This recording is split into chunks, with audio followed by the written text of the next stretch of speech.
Assalamualaikum. Assalamualaikum warahmatullahi wabarakatuh. Waalaikumsalam warahmatullahi wabarakatuh. Bismillahirrahmanirrahim. Nabi Muhammad sallallahu alaihi wasallam wa ala alihi wa sahbihi ajma'in. Al-Fatihah. A'udzu billahi minasyaitonir rajim. Bismillahirrahmanirrahim. Alhamdulillahirabbil alamin. Arrahmanir rahim. Maliki yaumiddin. Iyyaka na'budu wa iyyaka nasta'in. Ihdinas siratal mustaqim. Siratal ladzina an'amta 'alaihim ghairil maghdubi 'alaihim waladdallin. Rabbi ighfirli wa li walidayya. Amin. Hadiyatan minna ila arwahi masyayikhina wa lil mu'allimina wa lil murabbiruhina wa liman ajazana wa li mursyidina wa li ulamaina wa li muassisina wa lil ulama ajma'in. Khususan ila musallin kitab Muhammadin Syekh Umar Abdul Jabbar Al-Maqi wa muslimin wa furu'i masjidihi wa dhurriyyatihi wa ahli silsilatihi wa muridhihi wa muhibbihi wa jama'iyyatihi radhiyallahu anhum syai'ulillahi lana wa lahumul Fatihah. A'udzu billahi minasyaitonir rajim. Bismillahirrahmanirrahim. Alhamdulillahi rabbil alamin. Arrahmanir rahim. Maliki yaumiddin. Iyyaka na'budu wa iyyaka nasta'in. Shiratal mustaqim. Shiratal ladzina an'amta 'alaihim ghairil maghdubi 'alaihim waladdallin. Rabbi ighfirli wa li walidayya. Amin. Thumma ila abaina wa ummahatina wa jaddatina wa jaddatina wa ila ruhi man fataha hadhihi al-qaryah wa qawmaha wa lil jami'il muslimina wal muslimat wal mu'minina wal mu'minat al-ahya'i minhum wal amwat wa qulubullah lahum wal Fatihah. A'udzu billahi minasyaitonir rajim. Bismillahirrahmanirrahim. Alhamdulillahi rabbil alamin. Arrahmanir rahim. Maliki yaumiddin. Iyyaka na'budu wa iyyaka nasta'in. Ihdinas siratal mustaqim. Siratal ladzina an'amta 'alaihim ghairil maghdubi 'alaihim waladdallin. Rabbi ighfirli wa li walidayya. Amin. Monggo syairan rumiyin kali-kali. Amin.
Bismillahirrahmanirrahim. Alhamdulillahirabbil alamin. Allahumma shalli wa sallim ala sayyidina Muhammadin wa ala alihi wa sahbihi ajma'in. Wa la haula wa la quwwata illa billahil aliyyil azim. Amma ba'du.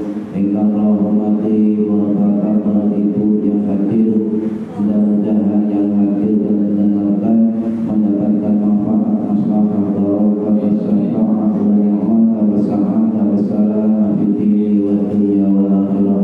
Amin ya rabbal alamin. Monggo dimiyati talabul ilmi lillahi ta'ala. Bismillahirrahmanirrahim. Masih halaman 11, okay.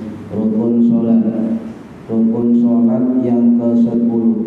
Bismillahirrahmanirrahim. Al-ashiru utawi rukun sholat yang ke-10 iku al-julusu lungguh litasyahudil akhiri krono tasyahud akhir. Al-hadi asyara rukun yang ke-11 adalah at-tasyahudul akhir, maca tasyahud akhir. Para hadirin ingkang minulya Bapak Ibu, sekarang bahas tentang rukun duduk tasyahud akhir. Nah, sebelum bahas duduk tasyahud akhir itu ada keterangan ya. Kemarin bahas sujud ya. Sekarang bahas bagaimana orang itu bangkit dari sujud. Ya. Nah, bangkit dari sujud itu ada dua tempat ya, ada dua tempat. Ketika rukun sholat rakaat pertama sujud, kemudian bangkit rakaat kedua, itu di dalam mazhab Syafi'i disunahkan duduk istirahat, duduk istirahat. Nah, kalau takbirul ihramnya menurut Ibnu Hajar Al-Asqalani dalam kitab Fathul Bari itu jelaskan kalau misalnya memakai sunnah duduk istirahat sebelum dari sujud sebelum berdiri, itu takbirnya setelah bergerak ya, dari duduk istirahat. Ya Allahu Akbar sujud ya, kemudian duduk istirahat tumainah ya, baru Allahu Akbar gitu, dimulai dari duduk istirahat. Kalau panjenengan tidak pakai duduk istirahat ya tidak apa-apa ya. Kegunaannya banyak. Kalau sujud itu darah kita pasti di kepala ya, kepala ini. Nah, ketika orang yang misalnya langsung naik kadang-kadang kepeling pusing. Nah, itu duduk dulu agar darah kita lancar. Itu kegunaan dari segi kesehatan ya. Nah, yang kedua, ketika bangkit dari tasyahud awal ya, tahiyat awal itu di dalam mazhab Syafi'i itu disunahkan ketika bangkit ya berdiri disunahkan takbir intikal beserta angkat tangan, sunnah ya. Kalau tidak ya tidak apa-apa, sunnah ya. Nah, ini dua hal yang harus dipahami ya. Nah, sekarang begini, kalau ada orang dari sujud bangkit itu memakai tangan, kadang-kadang sampai tahu pakai kepala ini ya, kadang-kadang nggak pakai apa-apa, langsung lutut berdiri kan gitu. Nah, itu bagaimana ya? Nah, ini yang perlu dijelaskan. Sebab ngaji seperti ini jarang dijelaskan ya, jarang dijelaskan. Nah, ada dua model ketika kita bangkit dari sujud berdiri, itu memakai tumpuan tangan, tidak memakai tumpuan tangan. Dua model ya. Nah, sampai misalnya kuat dengkuli, lututnya kuat berdiri, nggak pakai tangan ya tidak apa-apa, tapi kuat dengkuli ya. Padahal kan nggak imbang ya. Nah, sekarang yang pertama, jumhur ulama di dalam fikih, terutama di dalam mazhab Syafi'i, itu disunahkan ketika bangkit dari sujud tangan bertumpu dengan telapak tangan. Bertumpu sunnah, sunnah bertumpu dengan telapak tangan. Sujud ya, sujud terus Allahu Akbar ya, itu bertumpu dengan telapak tangan. Juga bangkit dari tahiyat awal juga disunahkan bertumpu dengan telapak tangan. Ya. Itu jumhur di dalam ulama oke, juga jumhur di dalam mazhab Syafi'i. Jumhur itu apa? Jumhur itu mayoritas. Okay. Nah, ulama mazhab yang mengatakan bangkit dari sujud itu dengan kedua tangan itu di mazhab Syafi'i dan di mazhab Maliki. Ya. Itu kalau yang lain kadang-kadang pakai telapak tangan, kadang-kadang nggak pakai telapak tangan. Ya. Ini sunnah, nggak usah diperdebatkan. Cuma kita harus memahami perbedaan di dalam sholat. Nah, kalau ada riwayat dari sahabat Malik Al-Huwairis yang 693 Masehi, beliau meriwayatkan sebuah hadis bahwasanya ala ahadithukum an sholati Rasulillah. Apakah kamu tahu tata cara sholat Rasul? Ya, dijawab ketika berdiri, sujud, rukuk dan sebagainya, maka sampai kalimat bangkit dari sujud, summa qoma fa'lamada al-ardi. Kemudian Nabi bangkit dengan bertumpu kepada dua telapak tangan di atas tangan. Nah, itu sunnah, ya, sunnah. Jadi memakai tumpuan dua telapak tangan. Ini hadis riwayat Imam Baihaqi, ulama hadis yang wafat tahun 1066 Masehi. Ya, dan juga ada di dalam kitab Al-Um karangan Imam Asy-Syafi'i. Itu ada Al-Um karangan Imam Asy-Syafi'i.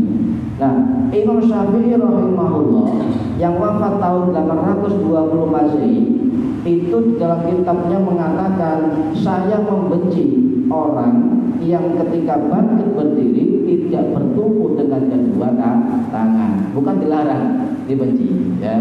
Kemudian Imam Syafi'i dalam kitab beliau mengatakan, saya menetapkan atau memerintahkan untuk bangkit dari sujud itu memakai dua telapak tangan. Itu mazhab Syafi'i. Bahkan yang berkata langsung ke dengkotnya pendirinya Imam Syafi'i. Ya, ini kan, lupa kadung tak pakai telapak tangan nih, langsung sujud. Ya monggo, yang penting ngadeke jelas. Kuatir gak bertumpu telapak tangan ngadek sempong, ya kan, ini bahaya. Ya, sama sing muri nampani. Para hadirin rahimakumullah. Ada juga misalnya riwayat dari Ibnu Umar, ya, dari muridnya yang bernama Azraq Al-Qais itu melihat Ibnu Umar sahabat Nabi sholat. Ra'aitu Ibnu Umar idza qama min ar-rak'ataini i'tamada 'alal arabi. Saya melihat Ibnu Umar ketika sholat, ya, setelah dua rakaat bangkit maka bertumpu kepada telapak tangan di atas tangan. Ini melihat sholatnya Ibnu Umar. Kemudian Azraq bin Qais itu tanya kepada putranya Ibnu Umar, apakah bapakmu seperti itu sholatnya di usia tuanya? Tidak. Beliau sholat saat dulu sampai sekarang tetap bertumpu kepada dua telapak tangan. Dikira Ibnu Umar ketika sepuh gak kuat ngadeg bertumpu dua telapak tangan. Dia sama saja, ya. Itu baik masa mudanya maupun masa tua beliau tetap bertumpu pada telapak tangan. Nah, para hadirin rahimakumullah, di dalam ulama mazhab Syafi'i terutama ada keterangan dari Syekh atau Imam Muhammad Al-Khatib Asy-Syarbini Asy-Syafi'i, ulama yang wafat tahun 1570 Masehi. Dalam kitab Muhnil Muhtaj beliau menjelaskan detail, yusannu ayyahtamida fi qiyamihi minas sujudi wal qumudi. Disunahkan ketika orang bertumpu di dalam berdiri dari sujud dan duduk ala yadaihi atas kedua tangan. Ini adalah ulama besar dari mazhab Syafi'i pada abad 15, sudah jelas, ya. Kemudian kenapa ditanya oleh muridnya, ya Imam, kenapa kok bertumpu? Ini sunnah, ya kata beliau. Selain sunnah, mengapa kita bertumpu dengan dua telapak tangan ketika berdiri dari sujud dan duduk? Karena ada tiga manfaat, kata beliau dalam kitabnya. Satu apa? Li'annahu asbahu bitawadhu'i. Ya, karena itu simbol dari ketawadhuan. Itu ya, simbol dari ketawadhuan, adab. Loh, jenengan misalnya dari duduk berdiri depan sampean rojo utawa presiden mati, masa orang langsung tutut enggak kan? Pasti nyesewu. Nah, ini kan pelan. Ini sama Gusti Allah juga harus punya adab. Jadi fungsinya apa? Li'annahu asbahu bitawadhu'i, karena itu simbol dari sikap tawadhu. Yang kedua, wa a'wamu lil musalli, dan itu bisa membantu terhadap orang yang sholat, membantu untuk berdiri. Nah, fungsi yang ketiga apa? Wali thubutihi bisahihi, dan itu sudah diletakkan di dalam hadis-hadis sahih. Ya, hadis sahih an fi'lihi sallallahu alaihi wasallam, sesuai dengan praktek kanjeng Nabi Muhammad sallallahu alaihi wasallam. Ya, jadi di dalam mazhab Syafi'i para ulamanya itu merekomendasi ketika bangkit dari sujud atau duduk itu disunahkan bertumpu dengan kedua telapak tangan. Ini bukan wajib, tidak, ini sunnah. Para rahimahumullah. Nah, ini ada sebuah riwayat bagaimana ketika orang berdiri dari sujud dengan menunggu begini kan, kalian lihat ya. Nah, apa sampai begini? Pakai ninju ya. Nah, ini kan ninju ya. Itu mengepalkan tangan. Memang ada riwayat hadis ya, itu Nabi katanya pernah melakukan. Karena apa? Berbeda pendapat. Ketika Nabi ya sujud kemudian bangkit berdiri, itu memang bertumpu dengan kedua tangan ala yadaihi. Tetapi tidak ada keterangan ketika Nabi berdiri dengan kedua tangan itu telapaknya dibuka atau meninggi. Ya, apa namanya? Mengepal. Nah, ini berbeda pendapat. Ya. Karena hadis mengatakan, Ibnu Umar mengatakan ra'aitu Rasulullah SAW ya'jimu fi sholati, Rasulullah itu mengepalkan tangan ketika di dalam sholat. Ya, itu riwayat Ibnu Umar. Ada lagi riwayat yang lain, ra'aitu Rasulullah yaf'alu, Nabi melakukannya. Nah, ini kalau sampai melihat orang begini, ya, itu di dalam mazhab Syafi'i tidak direkomendasikan. Ini tidak direkomendasikan. Tidak ada keterangan dari ulama Syafi'i yang mengatakan bangkit dari sujud meninggi. Tidak ada. Kalau sampai tahu orang ketika bangkit dan sujud dengan mengepal tangan, itu ada keterangan hadis al-ajnu.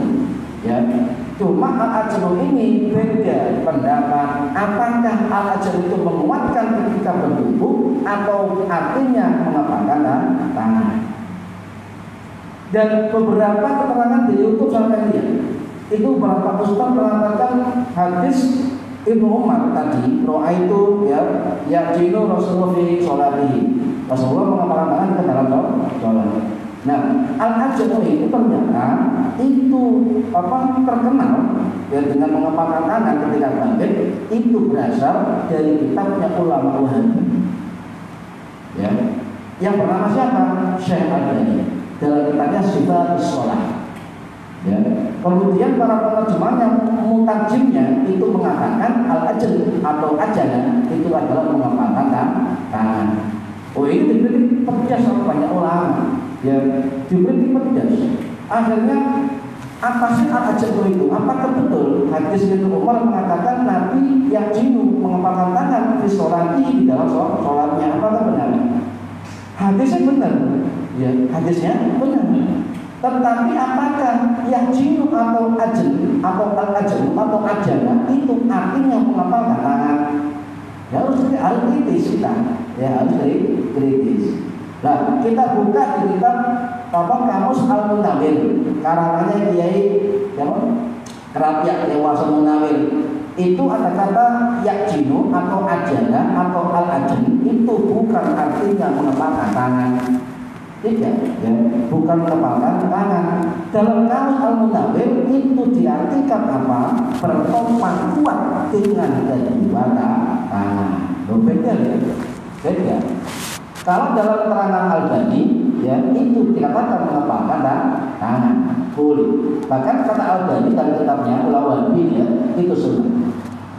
Tapi di dalam ulama-ulama kita itu mengatakan tidak ada. Hadisnya benar, memang yakjinu fi sholati benar, ya, tapi mengartikan al-ajn atau yakjinu atau ajana itu bukan mengepal tangan, tetapi menopang kuat dengan kedua tangan, bukan mengepalkan tangan, gitu, ya. Kemudian buka lagi kita bawa kamus lagi di kamus Al-Mu'jamul Wasit, karangannya Syekh Syauqi Daif dari Mesir, juga tidak mengartikan itu mengepalkan tangan. Beliau dalam kitabnya itu mengatakan al-ajana atau ajen atau ajenu itu adalah berdiri dengan meletakkan kedua tangan, ya, ini berdiri dengan meletakkan kedua tangan. Tidak ada kata-kata arti kamus yang mengatakan ajen atau ajana itu mengepalkan tangan. Itu kalau sampai belajar hadis begitu, tidak kemudian diterima bukan tanya yang ngerti, ya, dia tidak salah paham, ya. Mengapa banyak orang salah paham? Sebab belajar dari orang yang pahamnya salah. ini perlu dikritisi. Nah, contoh Imam Nawawi ulama Syafi'i dalam kitab Al-Majmu' Syarah Muhadzab, beliau mengatakan hadis itu benar, tetapi untuk mengartikan al-ajn sebagai mengepalkan tangan itu tidak ditemukan. Dan beliau ahli hadis terkenal masyhur abad 12 Masehi. Ulama Hanafi Ibnu Shalah juga sama tidak menemukan. Ibnu Hajar Al-Asqalani dalam kitab Fathul Bari ulama abad 14 juga tidak menemukan. Jadi apa? Al-ajn atau mengapa diartikan mengapa tangan perlu dipertanyakan. Ya, ini sebagai penjelasan terhadap pengepalan tangan. Nah, para rahimahumullah, yang kedua apa? Dengan kedua telapak tangan. Ya, dua telapak tangan. Ini salah satu pendapat jumhur dari mazhab Syafi'i. Contoh adalah keterangan dari Imam Muhammad Al-Khatib Al-Asy'ariyyi Asy-Syafi'i yang wafat tahun 1570 Masehi. Dalam kitab Mughnil Muhtaj beliau mengatakan wa kaifiyatul iktimad, tata cara menopang atau bertumpu, ya, ayyaja'ala qatna raqihataini, menjadikan kedua telapak tangan, ya, qatna raqihataini, dua telapak tangan, wa butuna as-sabi'i, dan juga telapak jari-jari, ya, itu apa? Sebagai tumpuan alal ardi untuk di atas tanah ketika bangkit dari sujud. Itu kaifiyah menurut ulama Syafi'i. Jadi bertumpu dengan telapak tangan juga telapak jari-jari tangan. Ya. Kemudian menghadap kiblat jari-jarinya. Jangan begitu. Ya. Apa namanya ini? Ini diskon namanya. Oh, ini aneh-aneh soalnya. Nah, orang ini dan pendapat dari Imam Asy-Syafi'i ulama abad 15 ternyata diperkuat oleh pendapat ulama abad 18, yaitu Syekh Abu Bakar Syaqo Ad-Dijani Asy-Syafi'i dalam kitab I'anatul Talibin yang wafat tahun 1843 Masehi. Beliau mengatakan dalam kitabnya qauluhu wa yusannu i'timad, katanya wa yusannu dan disunahkan i'timad bertopang ala qotni kaffaihi, atas kedua telapak tangan. Kita cukup. Jadi dua ulama besar Syafi'i sudah cukup menerangkan bahwa untuk bangkit dari sujud berdiri atau duduk kemudian berdiri itu menopang dua telapak tangan. Ya, ini pendapat dari mazhab Syafi'i. Jadi jumhur ulama itu menggunakan iktimat ya untuk menopang bangun dari sujud itu dengan dua telapak tangan, dengan jari-jari menghadap dari kiblat. Paham? Kemudian paham. Sampai sholat, kemudian ilmu ini tambah gede pahala saya itu. Oh, aku sembahyang tak turunnya ya pokoknya sholat sekarang sudah punya ilmunya. Oh, tambah jos, tambah jos, maknus. Orang dia masing-masing ngomong. Kelompok yang kedua mengatakan tidak bertumpu dengan tangan. Ya, jadi habis sujud kemudian berdiri tanpa tangan, langsung bertumpu kedua kaki langsung berdiri. Boleh. Cuma tadi yang berbeda begini, ya. Kalau sampai nggak pakai tumpuan telapak tangan tidak apa-apa. Lek kuat lututnya, ya. Lek kuat dengkulnya, lek gak jenenge geringging. Itu ya, boleh dilakukan. Tapi yang ibu-ibu yang sudah sepuh atau yang gemuk-gemuk ya, itu jangan langsung berdiri tanpa tangan. Khawatirnya apa diskoling. Jadi maka ini adalah gunanya untuk membantu awal model musalli, membantu orang yang soleh. Ya, itu fungsinya banyak ketika bertumbuh dengan dua telapak tangan. Banyak riwayat yang mengatakan begitu boleh. Ya, berdiri dari sujud atau dari duduk itu tanpa menggunakan tangan itu boleh. Menggunakan kedua lutut, menumpuk pada kedua telapak kaki, ya dan sebagainya. Pokoknya tidak pakai tangan itu juga boleh, ya, boleh. Oh, banyak riwayat, termasuk riwayat sahabat Abu Hurairah juga ada, riwayat sahabat Waqil bin Hujr juga ada. Dalam kitab Musannaf Abdul Razak As-Sanani, ulama wafat tahun 825 Masehi juga ada. Pendapat Imam Abu Bakar Al-Haythami juga ada. Pendapat dari Imam Abi Ibnu Syaibah juga ada. Banyak kitab-kitab hadis yang menerangkan Nabi pernah melakukan berdiri dari sujud tanpa tumpuan tangan. Orang dulu kuat berdiri sujud saja, sujud 1 jam, sujud 3 jam. Kita sujudnya 0,005 jam. 5 detik. Orang dulu lama-lama sujudnya. Bahkan ketika sujud pernah ada sahabat yang namanya Fadl bin Iyad itu sujudnya hampir 4 jam. Sujud tak 4 jam. Bayangkan. Dan ini sholat berdirinya berapa? Ada sahabat yang berdiri 1 rakaat berdiri itu 2 juz. Nah, kita juga sama, tapi juz mewah. Juz jamu. Itu bedanya. Dan Qaulatul rahmatullah. Sekarang kembali. Kalau kita ada perbedaan pendapat, maka kembali kepada pendapat imam-imam mazhab. Ya, kembali kepada pendapat imam-imam mazhab. Contoh, berdiri dari sujud, apakah perlu memaparkan tangan? Ya, nah kembali kepada pendapat ulama-ulama sebab guru-guru kita begitu ngajari. Kalau berbeda pendapat, jangan langsung vonis salah atau benar.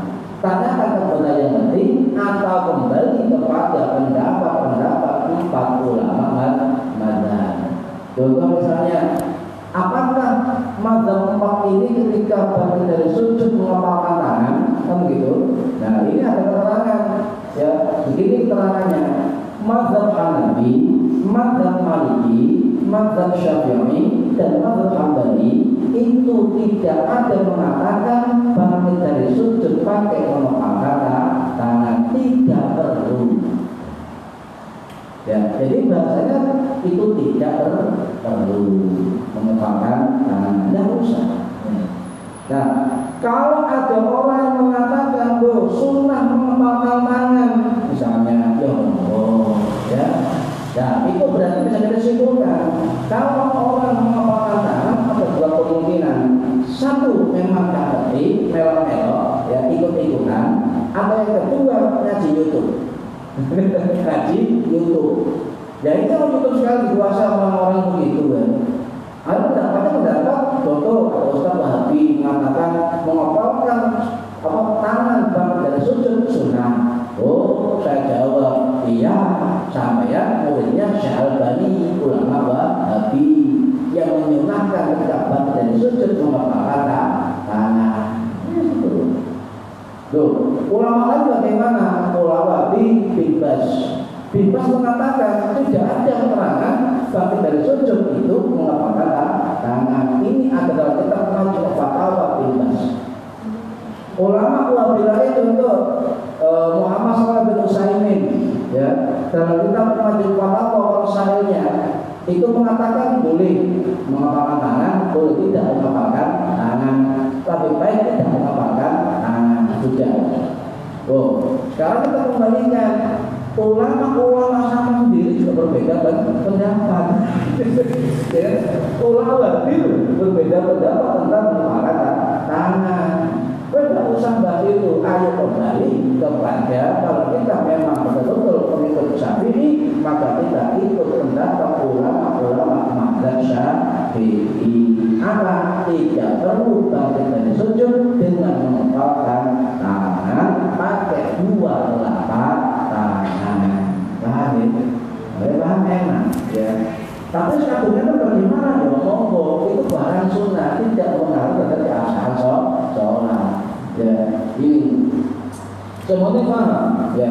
Kemudian dari sujud ya, Allah alamat ya, Allahu Akbar, takbir intikam, ya takbir intikam, Allahu Akbar. Nah, panjangnya takbir bagaimana? Apakah mulai dari bangkit kepala sampai sempurna selesai? Tidak, ya. Benar pendapatnya. Nah, ada dua pendapat di dalam mazhab Syafi'i. Pertama, itu bacaan panjang takbir intikal dari bangun sujud sampai berdiri itu disesuaikan dengan pergerakan perpindahan gerakan. Allahu Akbar. Ya. Jadi itu pendapat dari Imam Rafi'i yang wafat tahun 1226 Masehi, juga pendapat dari Imam Nawawi yang wafat tahun 1277 Masehi dalam kitab Syarah Sahih Muslim. Kalau ada ulama mazhab Syafi'i yang bernama Imam Rafi'i dan Imam Nawawi, maka di dalam ilmu fikih Syafi'i dikatakan dua ulama ini syaikhon. Apa? Syaikhon, dua guru besar mazhab Syafi'i. Nah, ini yang pertama, boleh dari mulai bangkit sampai sempurna yang berdiri panjang boleh. Dengan catatan pada takbirnya harus sesuai tajwid, sing Jawa itu. Sing panjang dipanjangkan, sing pendek dipendekkan. Ya. Pendapat yang kedua itu dari Ibnu Hajar Al-Asqalani, ya. Ibnu Hajar Al-Asqalani itu dalam kitab Fathul Bari beliau mengatakan beliau ulama hadis berumah Syafi'i yang wafat tahun 1449 Masehi, ya, di Kairo, Mesir. Beliau mengatakan takbir tidak harus panjang. Takbir dari sujud sampai berdiri tidak harus panjang. Boleh takbir ketika gerak pertama Allahu Akbar, boleh, ya. Tidak harus Allahu Akbar, boleh. Allahu Akbar, boleh. Wis sampai sing gak oleh takbir tapi sing sujud. Takbir kok sujud ini nggak boleh. Ini atau gini, Allahu Akbar, apa boleh? Ada yang mengatakan makruh, ya Imam Jadi kita kembali ke ulama kita. Jadi sekali lagi panjangnya intikal, takbir intikal, dan sujud ke berdiri itu panjangnya sesuai dengan gerakan pertama sampai berdiri sempurna panjang. Atau yang kedua, menurut Ibnu Hajar al-Asqalani dan juga menurut Imam As-Sam'ani dalam kitab 10 Salam yang wafat tahun 1837 Masehi itu mengatakan sama dengan Ibnu Hajar, itu mulai dari gerakan itu boleh. Allahu Akbar boleh. Jadi tinggal pilih yang mana, ya. Ya. Wah, orang daerah yang ngomong, ya, memang penting. Detail ini penting, walaupun sunnah tapi juga harus paham. Nah, kalau sudah begitu kita masuk di dalam tema tasyahud akhir. Nah, duduk tasyahud akhir atau tahiyat awal, tahiyat akhir sama. Itu dalam jumhur 4 mazhab itu rukun. Duduk tahiyat akhir itu sepakat 4 mazhab itu rukunnya sholat. Cuma nanti yang saya mungkin tema duduk ini bisa 2 pertemuan, 3 pertemuan. Cepat dari perbedaan yang luar biasa dalam tahiyat akhir. Contoh jenis bacaannya berbeda. Akhir berbeda. Kalau menjadi belajar ilmu sholat, jenis baca tahiyat saja itu ada 6 bacaan. Ya. Sholawatnya bagaimana, ya, syahadatnya ini macam-macam, harus paham betul. Nah, untuk 4 mazhab, pertama kita baca duduk dulu ya. Duduknya bagaimana ketika duduk tahiyat akhir itu semua sepakat rukun, tapi yang berbeda cara duduknya. Kalau mazhab Hanafi, ya, itu duduk ketika tasyahud akhir itu iftiros, duduk kayak akhir awal, ya. Baik duduk akhir awal, baik duduk di antara 2 sujud maupun duduk akhir akhir, menurut mazhab Hanafi itu modelnya model iftiros akhir awal. Itu mazhab Hanafi. Sedangkan mazhab Maliki sebaliknya. Ya, kalau Hanafi mengatakan semua duduk itu iftiros. Kalau Maliki tidak, semua duduk itu tawarruk. Jadi kalau mazhab Maliki duduk tahiyat awal dan tawarruk, gawe akhir duduknya. Ya. Duduk di atas 2 sujud juga tawarruk. Duduk akhir juga tawarruk. Berapa perbaliknya dan terbalik dari mazhab Hanafi. Sedangkan mazhab Syafi'i dan mazhab Hambali hampir sama. Tahiyat awal duduknya iftiros, tahiyat akhir duduknya tawarruk. Ya, ini persamaannya. Sedangkan perbedaannya kalau di dalam jumlah rakaatnya, kalau 2 rakaat maka terdapat 1 tasyahudnya. 2 rakaat, sholat subuh, sholat Jumat, sholat sunnah, dan sebagainya 2 rakaat. Nah, kalau ada sholat 2 rakaat dan cuma 1 tasyahud, menurut mazhab Hambali duduknya iftiros. Kalau mazhab Syafi'i walaupun 2 rakaat 1 tasyahud tetap duduknya tawarruk. Gimana begitu? Iftiros tawarruk. Nah, itu bedanya begitu. Kalau ada sholat 3 rakaat yang 2 tasyahud sama, ya, tasyahud awalnya adalah iftiros, tasyahud akhirnya itu tawarruk. Bedanya cuma jumlah rakaat dan jumlah tasyahudnya itu berbeda cara. Ini paham. Boleh kalau sholat begini loh, itu sholat subuh 2 rakaat, duduknya kok iftiros. Oh, tahu ngaji. Mungkin tak ngerti, ya mungkin tak ngerti ikut-ikutan atau itu pengikut mazhab Hambali. Sudah selesai, tidak usah tukaran, mendingan ngopi ya, ini. Kemudian ada orang duduk tahiyat akhir itu. Tahiyat akhir duduknya kok iftiros. Oh, pernah ngaji. Mungkin dia tidak ngerti atau pengikut dari mazhab Hanafi. Tidak mungkin yang berbeda kamu. Tidak usah kumpul, tidak usah. Mau bisa siapa ini?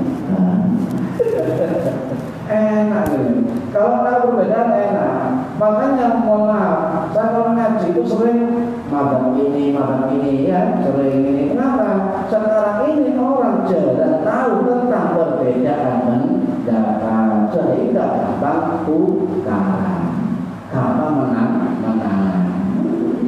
Jadi wahai dibuka tentang perbedaan pendapat, biar paham, ya, biar paham. Nah, orang rahimahullah sekarang baca tasyahud, karena nggak mau at-tahiyatul mubarakatus sholawatut thayyibatul lillahi. Nama itu. Assalamualaikum ayyuhan nabiyyu wa rahmatullahi wa barakatuh. Assalamualaikum wa ala ibadillahis sholihin. Insyaallah apa kata artinya? Mundur. Artinya mundur. Kata bahasanya dulu Batu Majid almarhum Allah yang ramai. Itu mengatakan kalau haji dulu kan naik kapal, masih mau naik kapal. Jadi haji itu pulang pergi itu 3 tahun. 3 tahun pulang pergi, mbak kapal, mau ya. Saya tanya, dulu kalau mau berangkat lagi tes dites apa? Bacaan sholat sehatinya, gitu. Doa kuno sehatinya. Perbedaan pendapat ini, biar sana tidak tolak ini, sebenarnya oke, sekarang tidak, sebenarnya punya duit, punya uang, daftar, memenuhi ongkos sudah benar, tapi gantung bukan gila. Ya. Nah, itu kalau pakai at-tahiyatul mubarakatus sholawatut thayyibatul lillah, itu berarti bacaan ini dipakai oleh Nahdlatul Ulama dan Mazhab Syafi'i, ya, dan sebagian dari mazhab Hambali dipakai. Nah, itu riwayat hadis dari Ibnu Abbas, riwayat Imam Bukhari, riwayat Imam Muslim. Ya, ini berarti kalau kita at-tahiyatul mubarakatus sholawatut thayyibatul lillah, saya pakai versi riwayat Ibnu Abbas. Gitu. Ada yang begini, at-tahiyatul lillah, ya, washolawatu wa thayyibatu, ya, ada. Ini yang saya adalah versi dari teman-teman Muhammadiyah, majelis takjil Muhammad yang mulia ini, ya, at-tahiyatul lillah washolawatu thayyibat. Karena cuma bedanya bukan aja, ya. Ini yang sama. Ini riwayat dari Ibnu Mas'ud, hadis riwayat Imam Bukhari. Sama-sama sahih. Boleh silakan boleh. Ya, boleh dipilih-pilih silakan. Ya. Ada juga bacaan at-tahiyatu wassalawatu thayyibat. Ini riwayat Ibnu Umar. Hadis riwayat Abu Dawud. Dan ini yang dipilih oleh mayoritas dari mazhab Maliki. Ya. Ada juga bacaan lain dari riwayat Umar bin Khattab, riwayat Ibu Aisyah radhiyallahu anha, banyak. Jadi bacaan. Sama-sama ngomong 3 pertemuan ini. Solusi ini ada. Ini balik main. Ya, mungkin kita bahas ya di antara mungkin apa bahwa ini